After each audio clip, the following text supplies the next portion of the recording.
दोस्तों, पीपल के वृक्ष को जल चढ़ाने से कौन सा पुण्य मिलता है?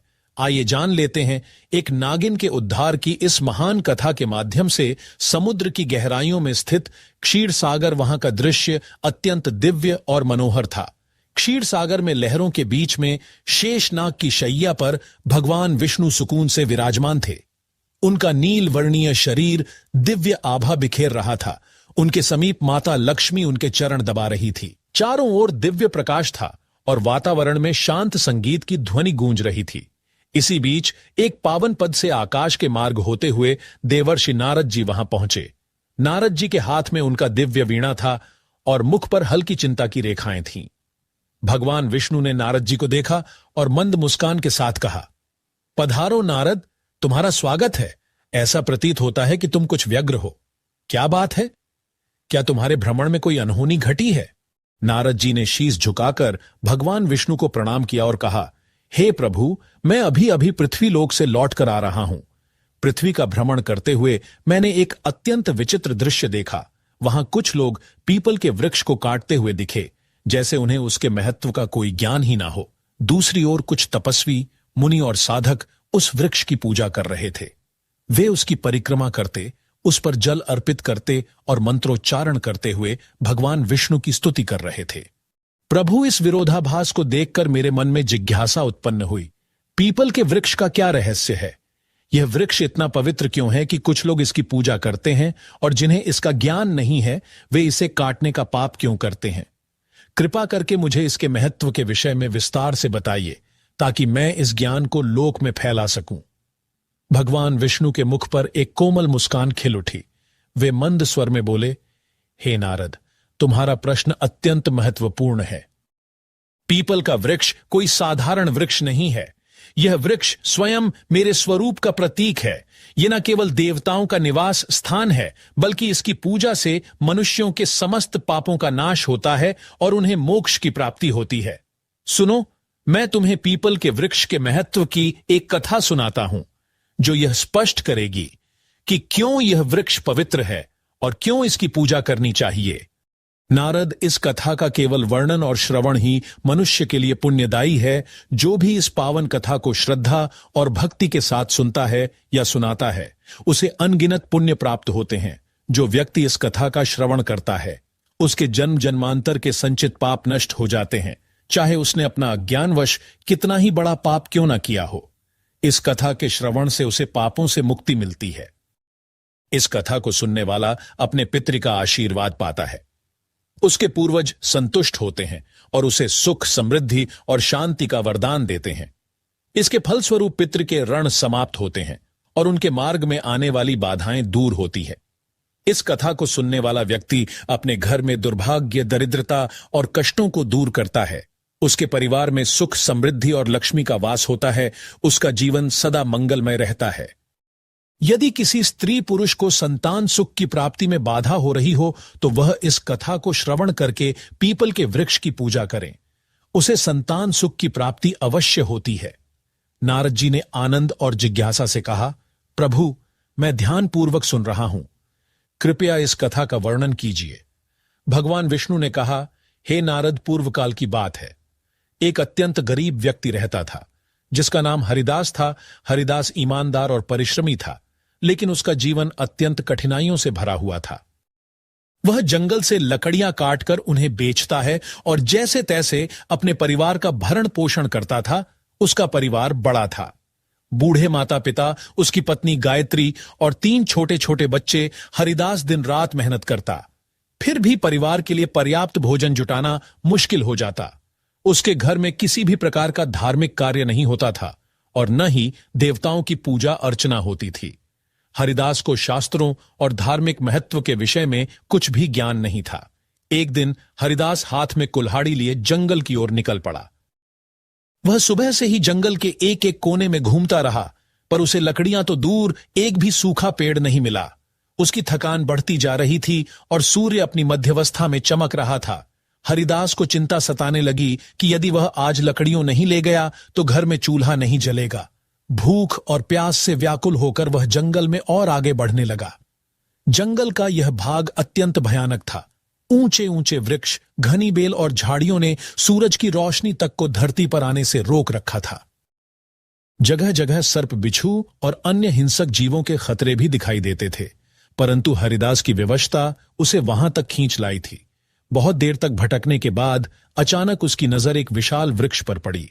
वह वृक्ष अपने चारों ओर एक अजीब सी आभा बिखेर रहा था। उसकी शाखाएं मानो आकाश को छू रही थीं और उसकी जड़ें धरती को गहराई से बांध कर रखे हुए थीं। यह पीपल का वृक्ष था।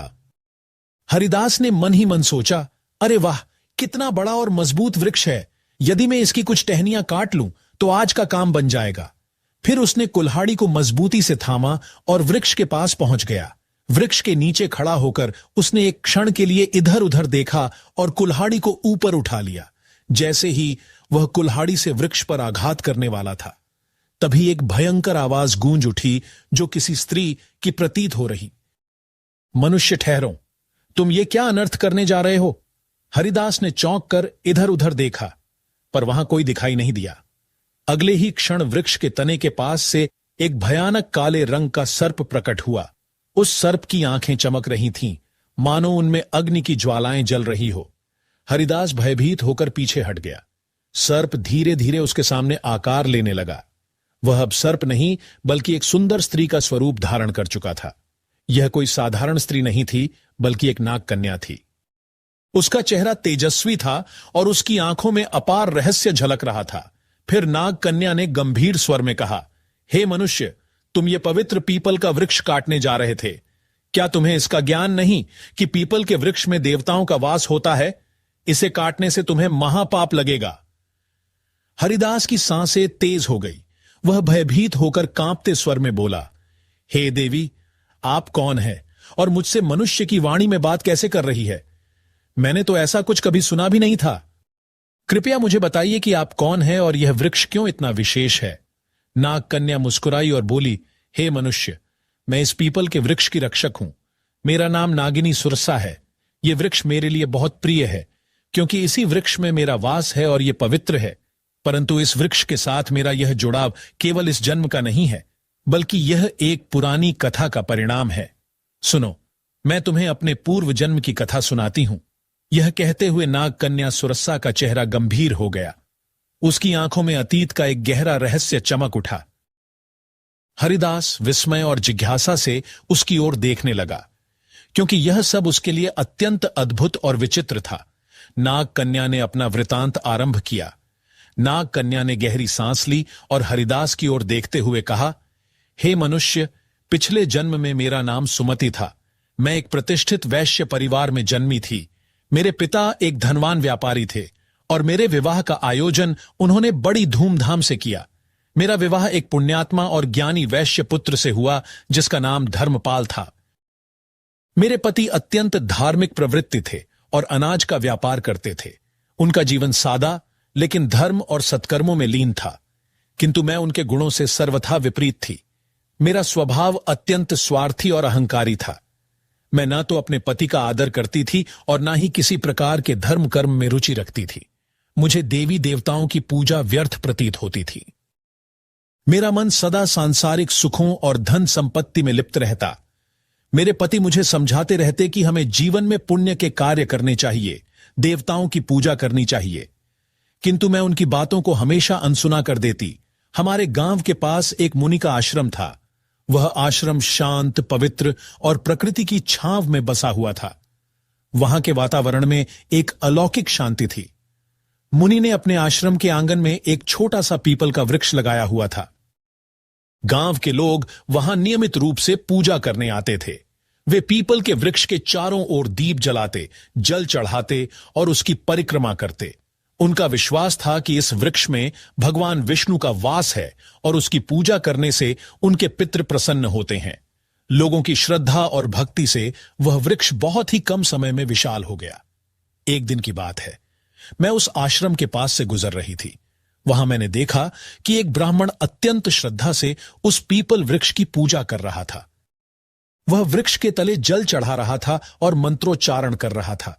यह दृश्य देखकर मैं ठहाका मारकर हंसने लगी और कटु स्वर में कहा, अरे ब्राह्मण, तुम मूर्खों की तरह इस वृक्ष की पूजा क्यों कर रहे हो? यह तो केवल एक पेड़ है, न फल देता है न फूल। क्या ये पेड़ किसी काम का भी है? ये व्यर्थ है, ढोंग है, तुम्हारी पूजा का कोई लाभ नहीं है। मेरे शब्द सुनकर वह ब्राह्मण अत्यंत शांत भाव से मेरी ओर देखता रहा। फिर वह गंभीर स्वर में बोला, देवी, तुम्हारा अज्ञान ही तुम्हारे इस व्यवहार का कारण है। क्या तुम्हें झांत नहीं कि यह पीपल का वृक्ष मात्र एक साधारण वृक्ष नहीं है? इस वृक्ष में स्वयं भगवान विष्णु का वास होता है। यह वृक्ष जीवित है और अत्यंत पवित्र है। इसकी पूजा करने से भगवान विष्णु प्रसन्न होते हैं। इसके तले जल चढ़ाने से पितृ का आशीर्वाद प्राप्त होता है। अनेक जन्मों के पाप इस वृक्ष की पूजा से समाप्त हो जाते हैं। यह वृक्ष मानव जीवन के लिए वरदान स्वरूप है। उस ब्राह्मण की बातों ने मेरे अहंकार को और भड़का दिया। मैंने कटु शब्दों में उसका और उस वृक्ष का उपहास किया।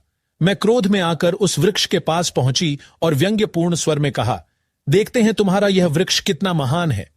यह कहकर मैंने आवेश में आकर पीपल के वृक्ष को लात मार दी। जैसे ही मेरी लात उस वृक्ष को लगी, उसी क्षण एक विचित्र घटना घटी।